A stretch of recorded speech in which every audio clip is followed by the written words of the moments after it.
niseme nashukuru. Sisi serikali tunashukuru tunapopata nafasi hii ya kushiriki kwenye mazungumzo, kwa sababu moja ya jambo muhimu sana ni kulifanya jambo lizungumzwe.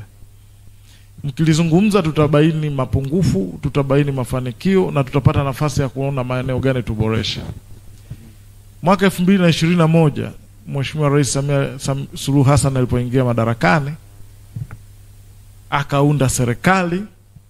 Sisi Wizara ya Kilimo tulikuwa na maelekezo mahususi kabisa ya kuhakikisha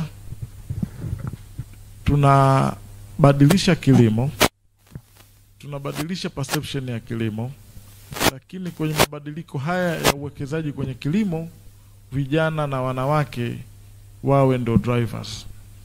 Na nashukuru leo mkurugenzi mkuu wa taasisi tunazungumza ni mwanamke na ni kijana. Kwa setup yetu Afrika vijana tunaenda mpaka miaka 40 hivi. Kwa ni kijana.